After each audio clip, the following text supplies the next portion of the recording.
कर्तृत्ववान महिलांचा इतिहास साक्षी असताना देखील आज गर्भातच एखाद्या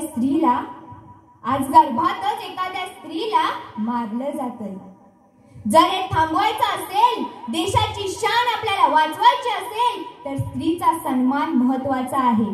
कारण तुमच्या आणि माझ्या जन्माचं मूळ आणि अखिल भारतीय संस्कृतीच्या जे मूळ आहे ती म्हणजे स्त्रीचा जन्म।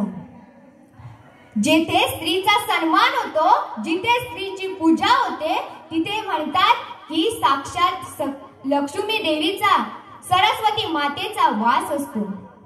आपल्याला सर्वांनाच माहित आहे की अगोदर एक परंपरा होती की एखाद्या घरात बाळ जन्माला आलं की त्याची आजी त्याचं नाळ कापायची आणि ते घराजवळच कुठेतरी मातीत पुरायची।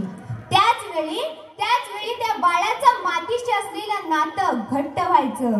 पण आपल्या डॉक्टरांनी त्या नाळा नालीत वाहून दिल्या, त्यामुळे माणसाचं मातीशी असलेलं नातंच संपलं।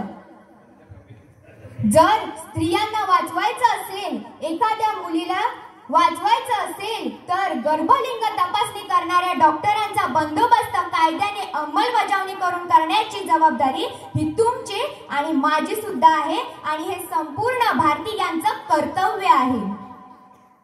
आज 21व्या शतकातही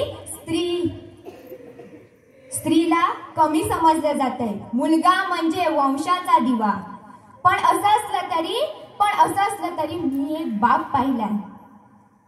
संध्याकाळची वेळ होती, म्हणजे रात्रीचीच। त्याला फोन आला आणि तिकडून म्हणाला की दीदीला हॉस्पिटलमध्ये भरती केलंय, तिला कळा सुरू झाल्याय, तुम्ही लवकरात लवकर गावी यायला बसा। काहीही प्रतिसाद न मिळता तो फोन ठेवला गेला। पण तो एक बाप होता। तो बाप रेल्वे स्टेशनवर धावत गेला आणि त्याच्या डोळ्यात एकच शेवटची गाडी चुकली। गावाला जायची त्याची ती शेवटचीच गाडी होती। तो तिथेच बसला आणि रडू लागला।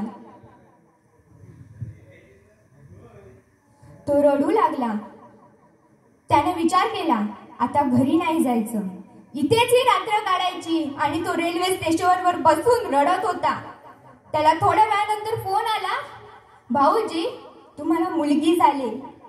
त्याच्या डोळ्यातून नकळत अश्रू आले। ते अश्रू यासाठी नव्हते की त्याला मुलगी झाली, तर हे अश्रू यासाठी होते की त्याला मुलगी झाली, तो तिला पाहू शकत नाहीये। ते अश्रू यासाठी होते की त्याला मुलगी झाली, तो तिला पाहू शकत नाहीये।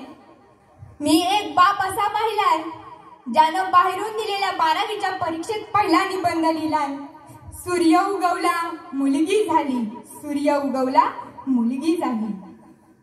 आपण स्त्रिया आहोत। आपल्याला या सर्वांचा अभिमान आहे की या जगात सर्वच माणसं निष्ठुर नाहीयेत, अशी ही माणसं आहेत जी आपली आहेत। तुम्हाला माहितीये जगातलं सर्वात मोठं दान कोणतं असतं? तर कन्यादान असतं। कन्यादान। कारण एक बाप, एक आई आपल्या मुलीला लहानाचं मोठं करते, आपल्या काळजावर दगड ठेवून लहानाचं मोठं करते, तिला शिकवते।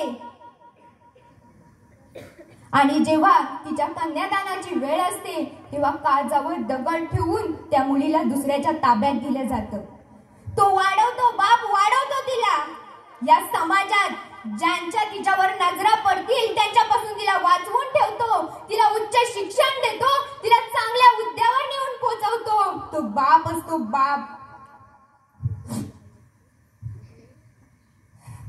हा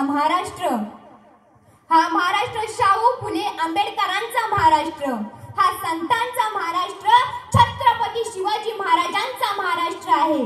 ज्या महाराष्ट्राच्या सह्याद्रीच्या कडेकपारात छत्रपती शिवाजी महाराजांच्या घोड्यांच्या टापांचा आवाज घुमत होता, तिथे आज अनेक ताईंच्या किंकाळ्या येत आहेत ऐकू। वाचवा अशी साद घालत त्या विनंती करतायत, मला वाचवा। तुम्ही हसण्यावारी न्यालो, पण त्यांना माहितीये काय होतं ते। एखादी स्त्री, आपल्याच भारतातील सुनीता विल्यम, कल्पना चावला या ग्रहताऱ्यांना प्रदक्षिणा घालतायत. पण एखादी स्त्री ही ग्रहण कशी काय असू शकते हो? जर त्या स्त्रीनं ठरवलं ना तर ती ग्रहताऱ्यांना प्रदक्षिणाच काय, त्या ग्रहताऱ्यांना पायतळी तुडवायला सुद्धा कमी करणार नाही आणि मागे सुद्धा हटणार नाही, मागे सुद्धा हटणार नाही. आज अरुणिमा सिन्हा, सानिया मिर्झा, मेरी कोम, किरण बेदी यासारख्या अनेक महिला पुरुषी मानसिकतेत जळजळते अंजन घालतायत. जर एखादी स्त्री आपल्या आईच्या गर्भातच सुरक्षित नसेल तर ती समाजात कशी सुरक्षित राहील? छत्रपती शिवाजी महाराजांनी शाहिस्तेखानाची बोटं छाटली हा प्रसंग आपल्या सर्वांनाच माहित आहे. तेव्हा शाहिस्तेखान सैरा वैरा पळत होता. त्याची बहीण त्याच्याजवळ आली आणि म्हणाली, भाईजान, भाईजान, मेरी बेटी नहीं मिल रही, आपकी भांजी नहीं मिल रही. लगता है वो सिवा उसे उठा के ले गया. अब क्या होगा? तेव्हा तो शाहिस्तेखान त्याच्या बहिणीला म्हणाला, ए पगली, तू चुप कर.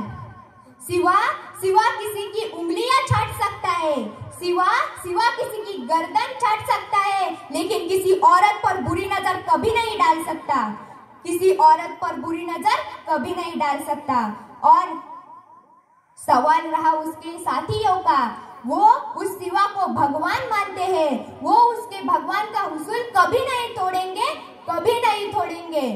जा उसे ढूंढ ले, यही कही होगी छुपी, जा. हे सांगण्याचं तात्पर्य एवढंच की त्या शत्रूलाही आपल्या राजांवर एवढा विश्वास होता.